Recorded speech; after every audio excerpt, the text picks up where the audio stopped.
Hello everyone, my name is Shane, and in this video, we're going to be doing a quick unboxing and first impressions of the Galaxy S25 in the silver shadow color. This is one of the 4 standard colors available for this phone, so it should be a little more accessible. I'll have links to it in the description if you want to check it out for yourself. I personally paid $800 for this phone.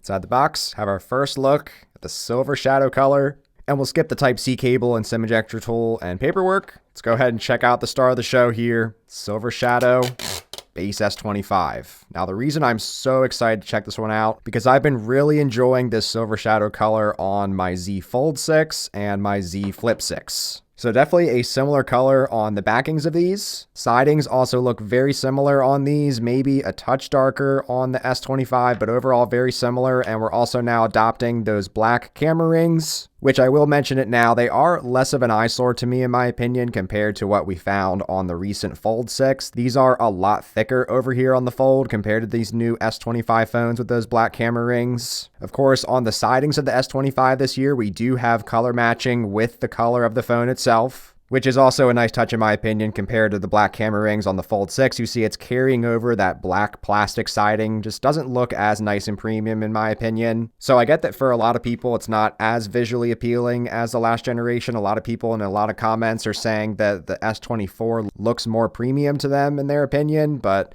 when you are spending most of your time looking at the front of the phone, the camera module doesn't make all the difference to me. So I'm really liking this classy silver shadow color here in the more compact, smaller S25. Taking a look at the icy blue color, this is another one of the standard color options for the S25. This was my review unit from Samsung. I must say I do also really like this icy blue color, similar to last year's sapphire blue on the Galaxy S24. I feel like my camera is washing these out a lot. But I can say here in person that this icy blue just has a little bit more pop of blue this time. So I'm also definitely really liking this icy blue color a lot initially.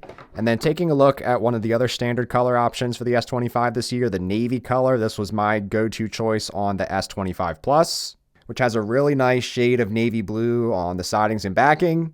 So even though the black camera rings aren't the most exciting and appealing thing to me personally, I still am really liking the look, feel, and design overall of these new S25s, since these are shedding down in thickness and weight a little bit over the previous S24. So I have been using the S25 on and off over the past month or so. Let me know if you would want to see a more detailed review on the base S25 specifically. But overall, I've been really enjoying this S25 in my first month of use. I have found it the easiest to navigate with the new One UI 7 on this one, as far as reaching up to the upper right corner to access your menu, using the phone in a more one-handed use case, which definitely can't be said for the Ultra. The one-handed user experience of this phone has been very enjoyable. Adding a case to this one is absolutely no problem, since we already have a pretty compact device as it is. It doesn't make it all that much bulkier to add a case, which while I have it here, I will add, I highly recommend not getting the camel color of the Kind suitcase on Samsung's marketing and advertisements and website. It gives it more of a conventional leather brown color, I think, to try and increase their sales of it, but I have it here and it's more so orange. It's just a straight up orange case. So if you were to get this Kind suitcase along with the S25, I would recommend getting it in one of the other gray options. Here's a couple of the other color versions of this Kind suitcase for the other S25s. I've also been able to notice an extra hour of battery life on this S25 over my S24 in my initial testing.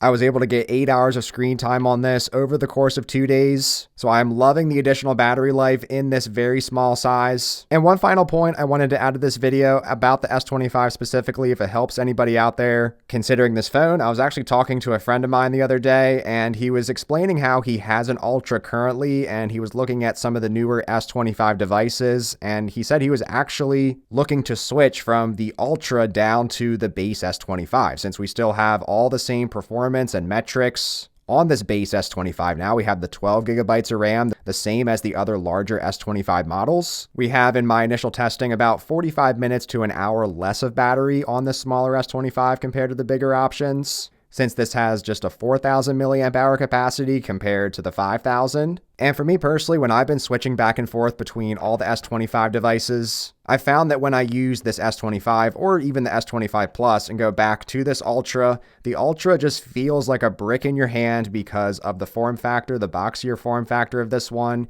Even though it has reduced in weight this year, it is still a noticeably larger phone in the hand. So it is still that bit of a physical commitment to get this one out and maybe just use it in a more easier, comfortable use case and just do some one-handed usage on this to quickly check something or reference something. Whereas on this smaller S25, it's just so much easier to navigate the phone, just do some quick little tasks here and there. It's not as big and serious of a commitment as the Ultra is to carry this around with you everywhere you go. So I mention all this to say it might seem silly to go from such a large device down to such a smaller device. But like anything else, when there's so many options on the market, it's just going to really come down to personal preference as far as performance and thermals. Really everything I've thrown at these devices in my first month. You are getting pretty much the same experience here in this S25 as you are the Ultra. Really, one of the bigger differences is that we don't have the anti-reflective display on the base S25s, but Samsung does offer an anti-reflective protection film on their website, so I have it here on the S25 Plus, which definitely tones down reflections for me and is very helpful to use the smaller S25s in a similar way as the Ultra. But overall, first impressions, really liking the silver shadow color, been really liking the experience with the S25 in my first month or so. Let me know if you want to see any more videos on the base S25 in the comments below.